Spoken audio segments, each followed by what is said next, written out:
O Com a Palavra desta terça-feira continua discutindo os problemas na educação do município de Maceió, a desvalorização dos professores, mas também outros assuntos referentes à educação, de uma maneira mais geral, de uma abordagem com temas que preocupam você, pai, mãe, que tem filhos nas escolas, e aos pais e às famílias que têm inúmeras dificuldades de conseguir vagas, não só aqui em Maceió, mas em todo o estado de Alagoas. É claro, quais são as soluções e os desafios que a nossa educação tem enfrentado.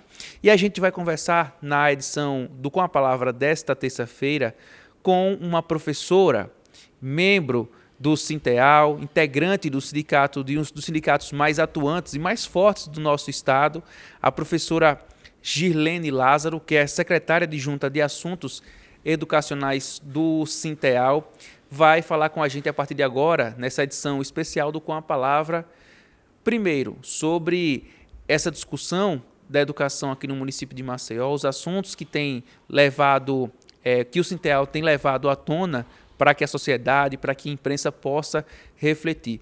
Professora Girlene, seja bem-vinda ao Com a Palavra. O Sinteal está na Semana Nacional, a 26ª Semana Nacional em Defesa e Promoção da Educação Pública, né?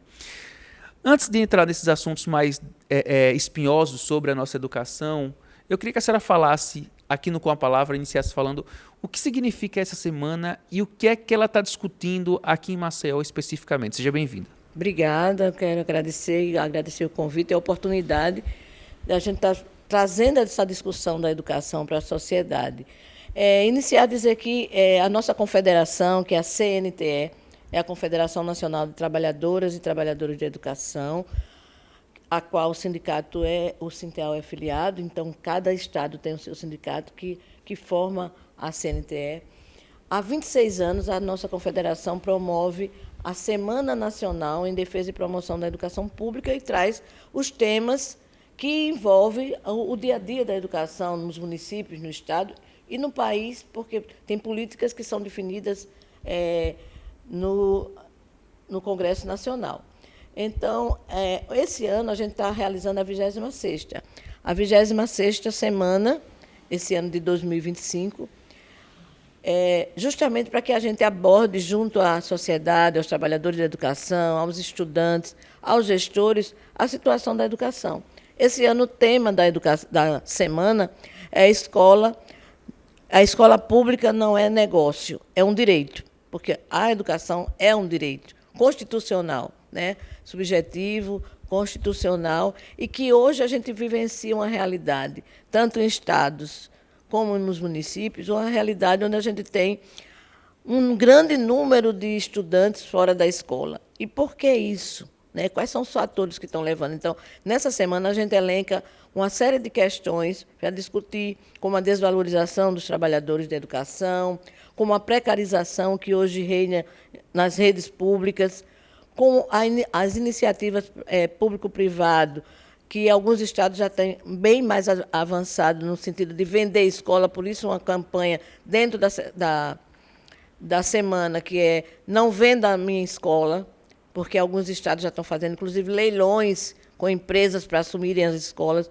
ou seja, é o governo, seja ele municipal ou estadual, o ente federativo, que tem por obrigação de garantir a educação, se desresponsabilizando da educação, passando para a iniciativa privada.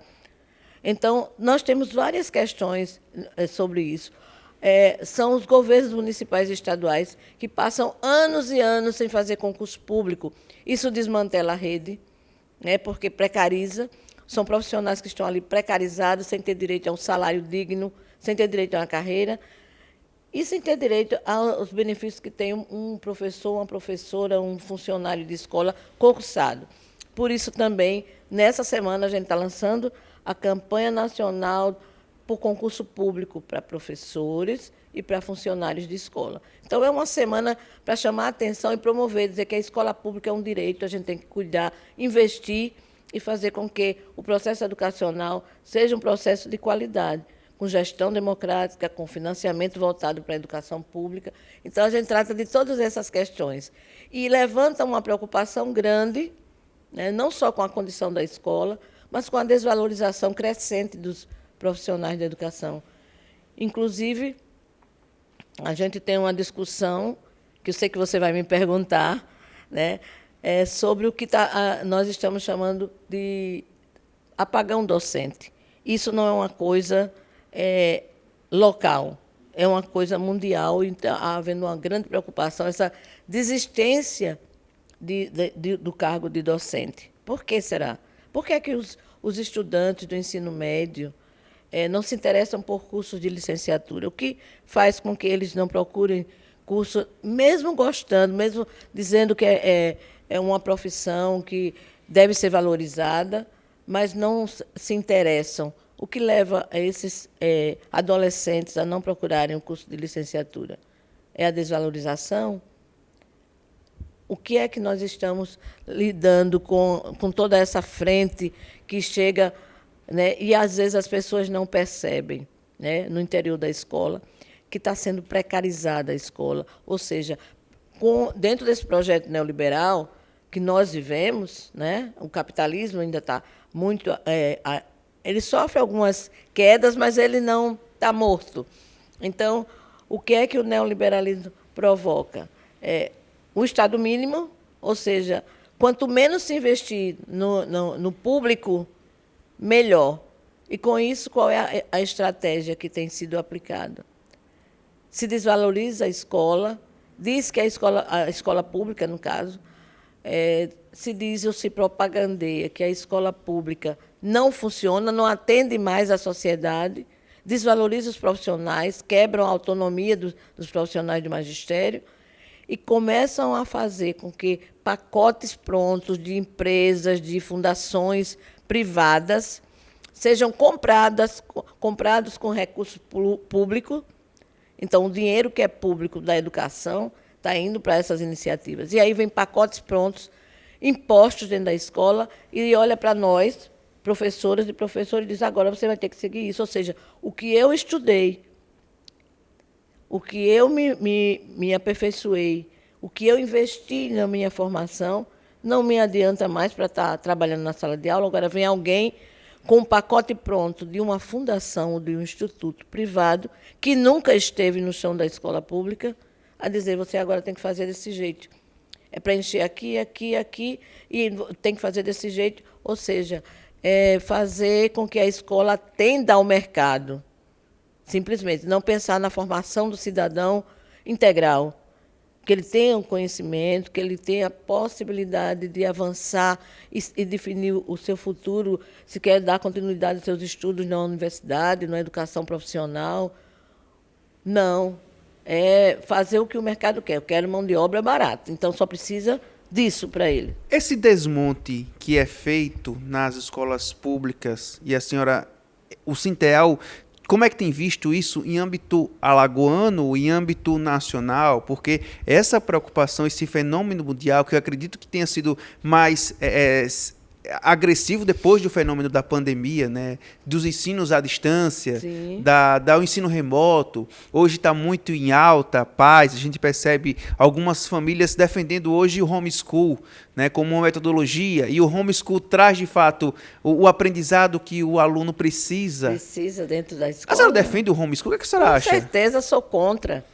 Acho que quem conhece o que é o papel da educação, o que uma escola tem como um meio social que promove o aprendizado, nunca vai achar que o homeschool é a saída. Ou seja, já vem com o nome americanizado, né? Estudar em casa, a escola em casa. Ou seja, quem são as famílias que têm condições de manter seus filhos na escola, com professores, profissionais que vão garantir que ele vai aprender. E a parte social, porque você vai o quê? Isolar seu filho, né, em casa, só vai ser aquele grupo de trabalhadores que vão para lá para trabalhar exclusivamente com seus filhos. Onde vai haver a parte social? Onde vai haver a troca, a interação? Então, isso só pode ter partido da cabeça de quem não sabe o que é educação, do que não sabe o que é direito a ter o conhecimento e aprendizagem, e que isso é uma troca, tanto a troca entre os estudantes e professora e professor, como uma troca entre estudantes, porque todo mundo tem um saber que traz. Todo mundo tem um saber, ninguém é folha branca que chega na escola sem saber. Então, tem o conhecimento que já traz. Essa troca, essa socialização é que faz o conhecimento que é aplicado na escola, que é apresentado na escola, fazer com que essas pessoas assimilem mais, aprendam mais e desenvolvam mais. E a troca dentro da escola, ela é riquíssima, a interação que há na escola. Então, essa história de educação doméstica, ou educação em casa, ou homeschool, como queiram falar, isso não funciona, isso não tem sentido. Isso é quem quer ver o fim da educação como um espaço social, né? O fim da escola como um espaço social, e querer criar ilhas de excelência dentro das suas famílias. O que tem acontecido, professora Girlene, várias correntes da nossa sociedade que gostam de atacar a escola pública, dizendo que a escola pública é um meio para que possa ser disseminado a ideologia de gênero, ser disseminado assuntos de interesse do governo, e que o real ensino da educação esteja distante disso. Isso é de fato de pessoas que não conhecem a escola pública. E é claro que a questão ideológica ela pode ser trabalhada, ela pode ser discutida, ela pode ser isenta, mas isso também passa por uma participação da sociedade, né? Com certeza. Eu acredito que essa linha de pensamento que foi criada, né, nos últimos anos aqui no país, ela tem demonstrado quanto as pessoas precisam saber o que é um processo educacional. Um processo onde o conhecimento seja o centro, né, do processo. Só para interromper, isso também é um reflexo do nosso baixo nível educacional do nosso país, né? Mas muitas vezes, sabe, Alan, eu digo assim, quem vem com essas ideias não são as pessoas que não tiveram conhecimento, são pessoas que têm conhecimento e que querem desvirtuar o conceito de educação, querem desvirtuar o que é o processo educacional, porque essa discussão de gênero, em pleno século XXI, isso não tem sentido. Não tem sentido. Escola nenhuma está ensinando menino ou menina a ser menino ou menina, não. Isso não existe. Nenhum professor e nenhuma professora vai para a sala de aula para ensinar o menino a ser menino ou menina. Ensina o que é os gêneros, porque eles existem, e ensinar a ter o respeito entre os gêneros. Para que não aconteça o que hoje a gente vê muitas vezes, famílias que, porque eu não quero que meu filho seja doutrinado para dizer se é menino ou menina. E, no entanto, a gente ouve tanta coisa de famílias abastadas, onde a gente ouve casos de assédio, de estupro, de famílias que têm dinheiro, que conhecem, que tiveram acesso à educação. Reina uma hipocrisia, né? Reina uma hipocrisia, com certeza. Ou seja, eu não posso discutir, dentro de uma política educacional, como foi o caso do Plano Nacional de Educação, retira toda a palavra gênero. Olha que hipocrisia. Nem gênero alimentício, nem gênero literário, que toda a vida existiu na educação. Gênero alimentício, gente, nem isso pôde ficar no plano estadual, no plano municipal. Isso é uma hipocrisia. Porque quem conhece o chão da escola pública, quem passou 4 anos ou mais numa universidade para se formar como docente, sabe o que é ensinar, sabe o que é fazer esse processo e sabe como lidar com isso. O que nós não podemos deixar é de estar trabalhando com os nossos estudantes como um ser integral. Ele tem que ter o conhecimento, ele tem que ter o conhecimento geral, mas ele tem que se conhecer como ser integral, menino, menina, e saber conhecer o seu corpo para que não deixe que falte respeito a esse, que nenhum adulto, de idade nenhuma, venha desrespeitá-lo ou usar de qualquer artifício para para assediar ou para incomodar. Então, se você se conhece, conhece seu corpo, conhece todas as partes do seu corpo, você se conhecendo, você sabe, você está preparado para dizer que não quer que ninguém mexa com você, né? Eu não quero que mexa que mexa comigo, que mexa no meu corpo, né? Me respeite. Então, isso é errado ensinar? Ou a hipocrisia é muito mais forte para dizer, não, eu não quero isso, eu não quero aquilo? Não tem problema, ele está no dia a dia da sala de aula. Muitos desses passaram pela escola pública ou não, né? E viram, tanto a escola pública como a escola privada, que não existe isso dentro da sala de aula. O preconceito sobre a escola pública ainda é muito alto? Ainda é, porque eles acham que, por ser público, não tem valor, né? E, para nós, a escola pública tem um valor imenso. Primeiro, porque ela é uma política pública que ela existe a partir do que os cidadãos e cidadãs pagam de imposto, seja uma caixa de fósforo, seja uma geladeira, já que jatinhos e outras coisas por aí que eles têm não pagam imposto, mas a gente paga muita coisa. Então, desse recurso vai para a educação. Então, se vai para a educação, para a saúde, a gente quer com qualidade. Isso está na Constituição, né? Então, tem obrigação o Estado, o município e a União com a educação. Então, se isso vem daquilo que nós pagamos com antecedência, é público porque é direito da sociedade como um todo, mas não é de graça.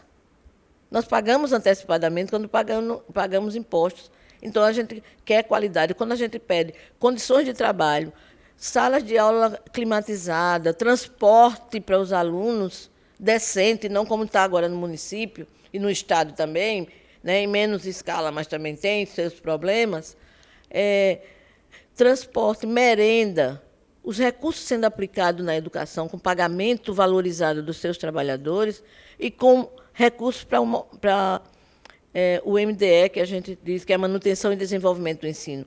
É isso que diz a política de financiamento da educação.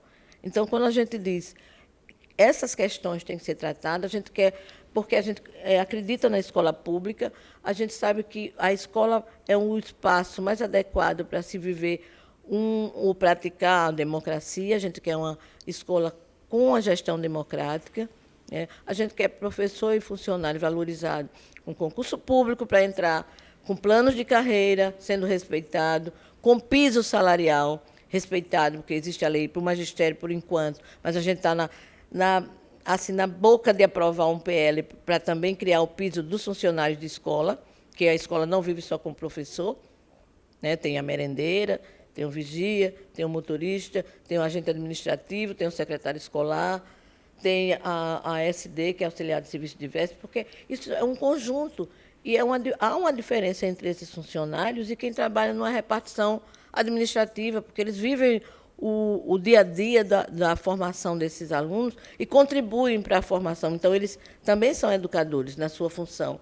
Quem faz a merenda sabe por que está fazendo aquela merenda. É um processo, não, né? É um cafezinho que você serve numa empresa, mas é uma merenda, uma alimentação que tem que garantir que aquele aluno, que se não tem essa merenda em casa, mas ele vai ter lá e vai ajudá-lo na aprendizagem, né? O porteiro que conhece, está no portão da escola, mas conhece a comunidade e sabe se aquele menino está faltando, porque que pode dizer, olha, fulano está faltando, aconteceu alguma coisa, para que a escola procure. Então, há uma relação muito diferente entre ser funcionário da educação ou exercer essas funções, ou algumas delas, em outro canto. Então, são educadores também. Então, por isso que a gente defende o piso para eles também. Perfeito.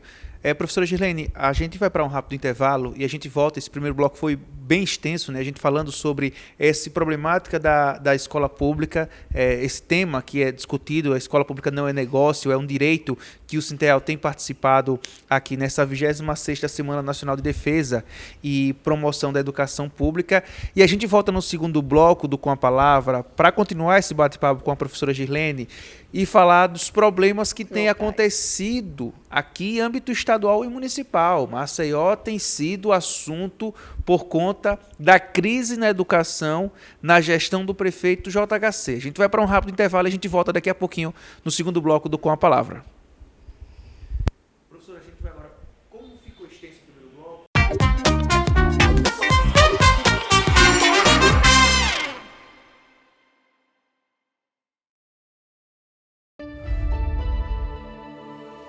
A nova unidade básica de saúde dos Flechais já foi entregue para a comunidade.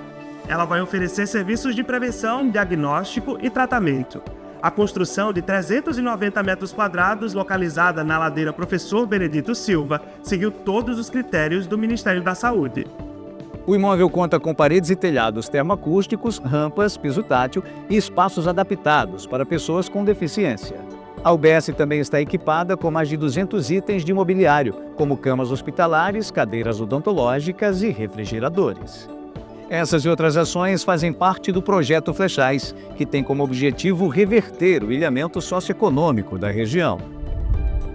O Projeto Flechais está previsto no termo de acordo assinado com as autoridades. Saiba mais em braskem.com/compromissos Maceió.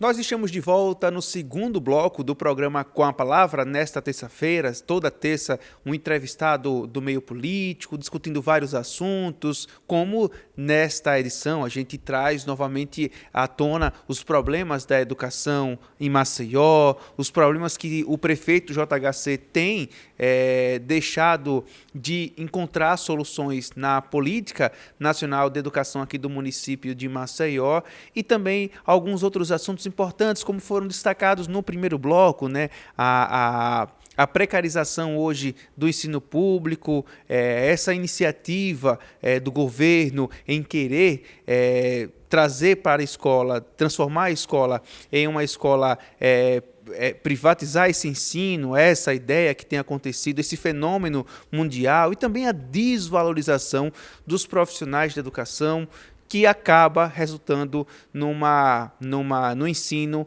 de qualidade inferior àquilo que todo mundo imagina, que todo mundo quer um ensino de qualidade. Por isso a gente tem discutido, nesse programa especial do Com a Palavra, tem trazido aqui a participação da professora Girlene Lázaro, que é secretária adjunta de Assuntos Educacionais do Sinteal. Professora, a gente falou sobre vários assuntos no primeiro bloco, mas agora no segundo bloco eu queria que a senhora trouxesse um pouco, a gente discutisse um pouco esse momento da educação aqui no município de Maceió.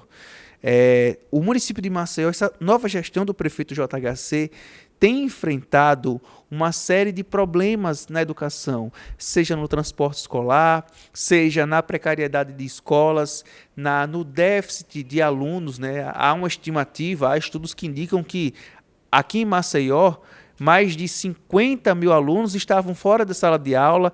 Teve agora a construção de alguns gigantinhos nesses últimos meses, do ano passado para cá, diminuiu para 40 mil, pelo menos é o que a gente tem acompanhado esses dados. Como é que a senhora, como professora, que desempenha um papel importante no Sinteal, tem visto esses problemas de educação aqui no âmbito de Maceió?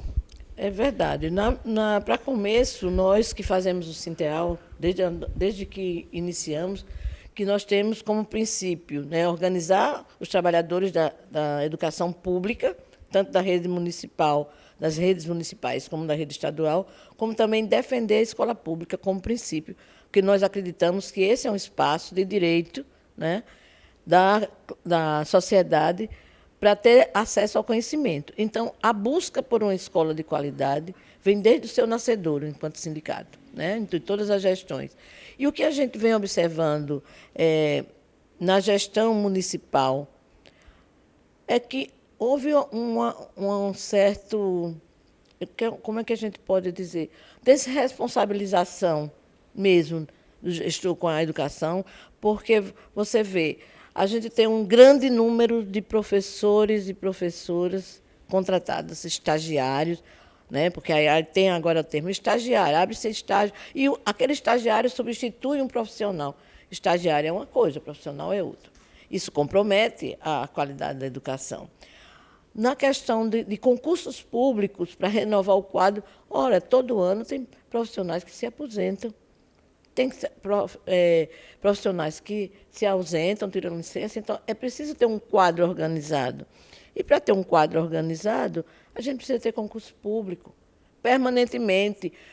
Na nossa compreensão, a cada 2 anos deveria ter um concurso público, porque aí você teria também como superar esses buracos, vamos dizer assim, que ficam na rede quando se aposentam. E você sabe que depois da pandemia, a gente ficou com um déficit muito grande. A gente perdeu vários companheiros e companheiras para a pandemia. Não só a educação, mas eu digo no caso da educação, a gente perdeu vários companheiros.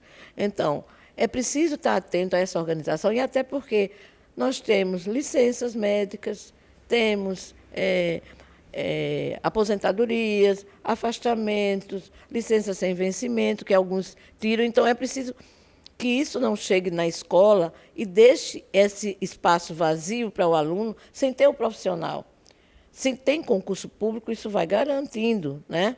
Então, tem essa quebra de permanência de realização de concurso público, a própria condição da escola, né? Escolas, a gente vive num estado do Nordeste que o calor é quase que o ano todo, e tem escolas que parecem mais saunas. E se a gente for olhar as escolas que estão em prédios alugados, em casas alugadas, transformadas em escolas, aí é que é. E a gente viveu um fenômeno, não é um fenômeno, mas um processo de criminoso, eu vou dizer, vivido por nós aqui em Maceió, que foi essa questão da Braskem, e que mais de 11 escolas foram destruídas, né? Foram retiradas de seus espaços. E para conseguir outros espaços, era em casa alugada, direção da escola que corre atrás de espaço para criar a escola em outro bairro. O município foi omisso nesse caso? A senhora enxerga dessa forma? Nesse caso, eu acho que houve omissão. Primeiro, porque não se organizou, não ouviu as escolas, não se organizou em tempo de saber quais as escolas seriam atingidas, para que já começasse um processo. E quando descobre, aí as escolas procurem, porque eu digo porque a gente acompanhou isso, e o que a gente ouvia da Secretaria de Educação é: procure um prédio. É o diretor da escola que vai procurar o prédio para alugar, sem saber até onde, quando, como vai ser contratado. Então, e não é todo espaço que cabe um espaço educacional. Então, a gente, além de tudo, teve isso também, né? Então, teve a pandemia, teve o processo da Braskem, que ainda tem resquícios, né? Porque ainda tem escolas funcionando como se fossem uma câmara de calor, como a Brandão Lima, que era ali perto do Jardim Acácia, que está lá na pista do Benedito Bentes, que são containers, funcionam em containers.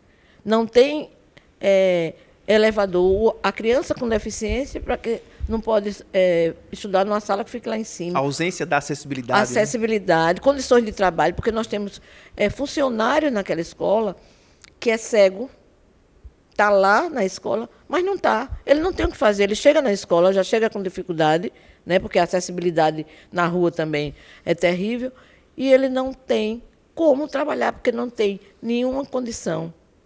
Ele é funcionário administrativo, tem que ter alguma coisa adaptada. Ele fez concurso, foi aprovado. E qual é a condição dele trabalhar? Então, tem essas questões que como se fosse um projeto para desvalorizar a escola pública e dizer que tem que privatizar. Então, aqui em Maceió, a gente tem uma série de problemas, além de falta de professores, falta de funcionários, falta de concurso público, falta de climatização, de condições de trabalho. Transporte escolar. E o transporte escolar É um absurdo que a gente tem visto, né? Do ano passado para cá, isso tem se acentuado. E não é por falta de denúncia, porque a gente está em cima, a gente vai lá, a gente cobra, a gente denuncia para o Ministério Público. O meio de transporte, os ônibus que não têm cinto de segurança, muitos não têm nem o assento. Tem ônibus que o motorista precisa levar uma almofada para sentar. Qual é a segurança? Como é que a família fica segura em mandar seu filho para a escola num ônibus desse? Colocando em risco as crianças. Em risco. E assim, rotas que são criadas, que quando chega na escola já está com a hora de atraso. Os estudantes, não só do diurno, mas do noturno também. Recentemente, a gente fez uma denúncia, e o Ministério Público também foi constatar a rota do transporte da educação de jovens, adultos e idosos. Você vê aquelas pessoas que não tiveram a oportunidade de estudar na época e que tiveram assim, a coragem de voltar, a necessidade de voltar e ter aprendizado. e aí tem a dificuldade de chegar na escola porque não tem transporte. E à noite. Tanto é que hoje, dentro dessa semana, tem uma programação que o próprio Ministério Público Federal e Estadual vai estar discutindo no Tribunal de Contas a situação da rede municipal de Maceió na oferta de educação de jovens adultos. E eu digo hoje 24, né? A oferta da educação de jovens e adultos e idosos, a EJAI, em relação ao transporte, a negligência com o transporte, com o acesso, o transporte e a falta de professores. Hoje vai acontecer uma audiência pública que o Ministério Público Federal, Estadual, Defensoria Pública, Fórum, Conselho Municipal de Educação, nós do Sinteal, estamos lá para discutir essa situação. É tão grave que eles provocaram uma audiência pública. Então, é importante que a gente veja que a administração precisa acordar. O Ministério Público já disse ele não pode utilizar o dinheiro, vai bloquear o dinheiro, enquanto não resolver o problema do ônibus. Essa semana, ontem, os ônibus, de novo, foram suspensos pelo Ministério Público. E aí essas crianças ficam sem estudar. Quando a gente faz uma paralisação para cobrar valorização, aí, não, tem que pagar o dia. A gente não tem problema de pagar, porque a nossa luta é por melhoria e não por punição de aluno. Mas quando acontece isso, por irresponsabilidade do governo, por não ter transporte, como é que o município vai resolver isso? Esse dia parado? É o profissional da educação que vai pagar mais um dia? O aluno vai ficar sem esse dia de aula? Então, está na hora de acordar, já passou do tempo dessa gestão se voltar para a real necessidade da educação no Estado, para complementar a valorização dos profissionais. Nós temos uma database em janeiro. No começo do ano, a gente já começa a provocar o governo para sentar e conversar, que começa sempre do zero, nunca tem recurso, é zero, não tem possibilidade. Aí a gente vai... Nem um reajuste do IPCA, eles nem conversam? Do IPCA, não. Porque nada, é zero. O ponto de partida é o reajuste do IPCA, né? E o piso é lei federal para aqueles que têm nível médio. Aqui, o município complementa o piso. Ou seja, todo ano o piso tem um crescimento, né? Uma atualização de valor em todo o país. Aqui a gente tem funcionários administrativos que ainda recebem abaixo do salário mínimo e é complementado por muita luta nossa. Para você ter uma ideia de como está a educação. Aí diz, mas os recursos da educação estão sendo todos usados com muitos contratos e, principalmente, muita compra de pacotes prontos e plataformas da iniciativa privada para empurrar para os trabalhadores da educação. Isso tanto Estado como município. É um exagero se a gente disser aqui que o prefeito JHC abandonou a educação no município de Maceió? Eu acredito que deixou de lado, sim. Se desresponsabilizou, porque não cumpre as metas do plano municipal, que é uma... Esse ano tem DEB, né? Não é nem do IDEB, eu digo do Plano Municipal de Educação, que é a lei que define a política de educação no município, não só para a rede pública, mas é que define a política educacional do município, que é baseada no Plano Nacional de Educação, que teve o tempo encerrado em 2024, que eram 10 anos, mas que houve uma lei que prorrogou até o final desse ano. Nem Estado nem município cumpriram as metas. Os dois estão negligentes com a educação. O Estado, em menor proporção, né, tem melhorado um pouco, mas no termo de valorização ainda também tem a desejado. Estamos também começando a campanha. Essa é uma luta constante. Constante, pois é. Então, não cumprimento de piso, o município tem no plano de carreira, pessoas que, quando avançam de tempo ou de formação, avançam na carreira. Tem pessoas que deram entrada, terminaram sua formação, ou têm o seu tempo dentro do que a lei define. Deram entrada, foi publicado no Diário Oficial há mais de 9 anos. E o Estado considerou, reconheceu, mas não aplica. E agora quer negociar com deságio. Deságio do que você tem direito por lei. Então, tem toda uma política que vai de encontro a tudo que nós discutimos como a necessidade da educação básica. Então, é muita coisa. Então, tem dificuldades. A educação pública municipal tem tido muito desleixo, como a gente diz, sabe? Mas a educação estadual também precisa ser vista, e por isso que a gente não sai da luta, porque para não acabar da mesma forma. A gente precisa que se invista também. Tem melhorado muito as condições da escola? Tem. Mas precisa melhorar também condições de trabalho, a gestão democrática tem sido muito atacada no Estado e no município, né? A questão de concurso público, a maioria dos trabalhadores ativos hoje são pessoas contratadas, profissionais contratados, e aí, quando chega no final do ano, não sabe se vai ser renovado o contrato, se vai ter direito a férias, se vai ter direito a 13º. É uma insegurança para o profissional que não é efetivado. Então, é importante que haja concurso público, é importante que seja respeitado os planos de carreira, é importante que o recurso público seja usado na escola pública, né? E que a gestão pública seja de quem faz a educação pública. Porque faz concurso para contratar, hoje em dia, no Estado, até para ser diretor de escola, pode ser contratado. Aí você acaba o seu contrato, aí há uma quebra. Não há uma continuidade, né? Então, como a gente diz na musiquinha que a gente fez do concurso público, professor efetivo, o concurso público garante o ano letivo.